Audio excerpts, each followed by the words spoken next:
on 660 WORN and on 1520 The Wiz.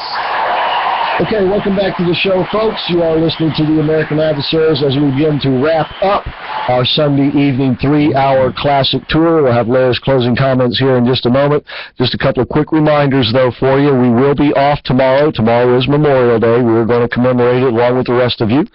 And don't forget to please place a setting, an empty setting at your table so that you can, as you commemorate, will have a visual effect, if you will, so to speak. And also, we will be back, however, Tuesday, live at 5 with our 2-hour drive time, prime time show.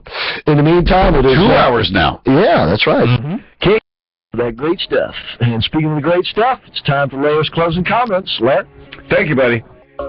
Folks, don't you just love holidays? The time off from work, and the chance to spend a work day with family or friends, or just doing nothing. Nearly all holidays have cheerful, hopeful beginnings to them. There's Christmas, Easter, Valentine's Day, Thanksgiving, why even Halloween is based on pleasure and sugar. The 4th of July is a giant celebration with its roots starting at the gaining of our freedom. Hence the cheerful expressions of Merry Christmas, Happy New Year, Happy Halloween, Happy all of them, save one. This particular holiday has never been about happy. It is a day off to recognize and revere. This is the day of remembrance, not just for those whose lives were taken in sacrifice for freedom. No, this holiday has its origins in pain, agony, hatred, killing, even slaughter. But also resolve. Maybe that's what really needs to be honored on this day. Resolve. Yes, we spilled our nation's blood and treasure. However, rest assured, we can and will do it again. Yes, it's that growing number of honorees that represents our resolve. These are the men and women who served. No, not all died in battle, but most were regular people like you and I. But instead of making the easy choices, like staying home and raising a family, they put themselves in harm's way when it's so much easier to play it safe. Most who were killed while in the real fight died painfully. They were frightened. Many prayed or called out to their mothers as life left them. Who would volunteer for such an existence? I'll tell you who. Americans. Americans like you and I. Regular folk. The kid from the farm. The first who graduated from nursing school. Young woman. The mechanic. The veterinarian. And the rich kid whose father's influence got him into flight school. And being rich didn't protect him any more than the others.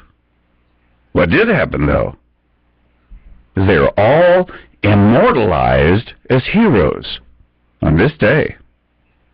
You know, I'm beginning to think maybe Memorial Day should be a celebration. Every veteran who has passed is part of a statement. No, we will never lose our resolve. Now, this holiday is a warning to all who face this resolve. We never give up. We will eliminate any kind and all threats to our sovereign nation. And if you don't believe in our resolve, read the names on our tombstones and walls. The roar you hear from those names is deafening with the promise we always overcome. And that's we're celebrating. Excellent. Excellent Memorial Day comments, Larry Adams. I'm going to follow that with one final reading tonight, and then we're going to follow that with one final presentation of our audio commemorative to Memorial Day.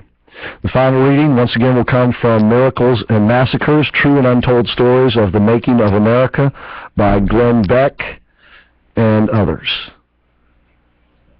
Tarnak Farms Training Camp, Afghanistan, September 11, 2001.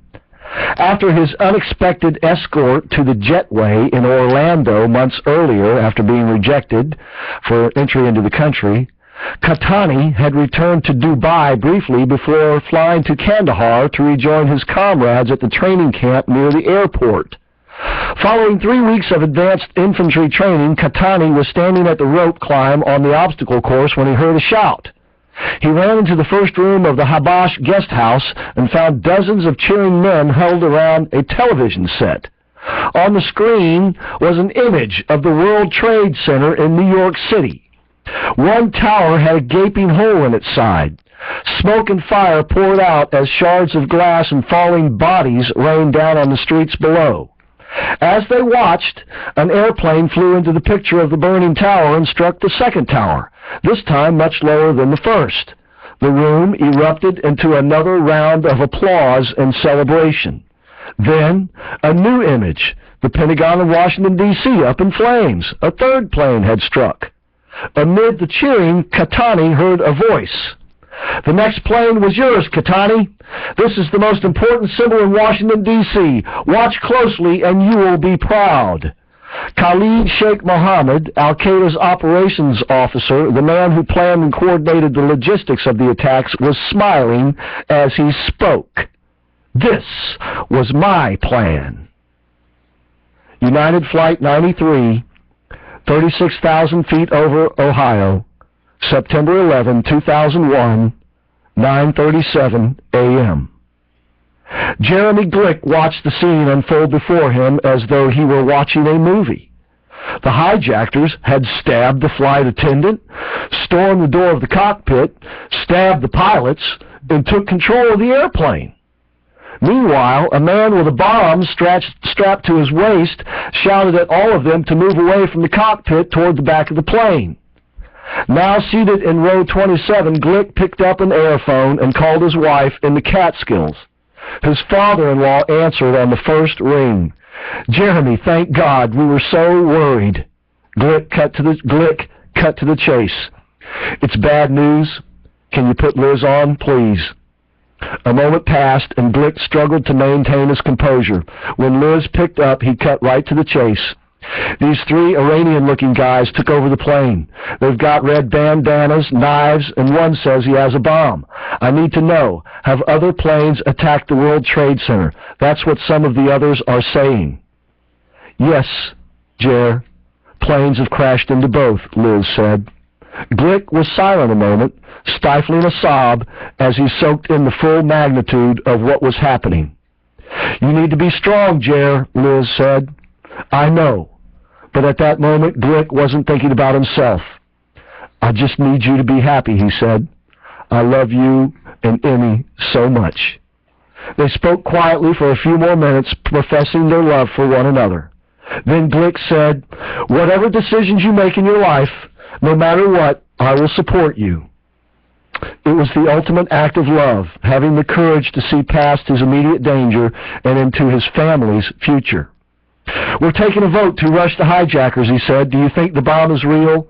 "No, I think they're bluffing." "I think you need to do it. You're strong. You're brave. I love you," Liz said.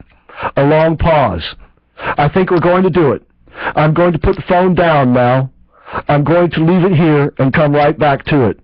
Glick and the other men who voted to overtake the hijackers huddled and introduced themselves to each other. Todd Beamer, Mark Bingham, and Tom Burnett. Glick was listening for skill sets as the men spoke. Bingham played rugby. Barnett was a quarterback in college, and Beamer played baseball. Good for athletes, he thought. Glick saw Beamer go back to his seat and pick up the earphone he'd left hanging. He spoke into the receiver for a moment and turned to Glick and the other two men. "You guys ready? Let's roll."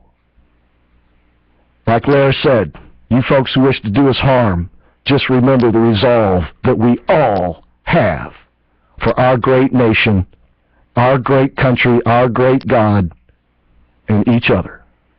Night, everybody.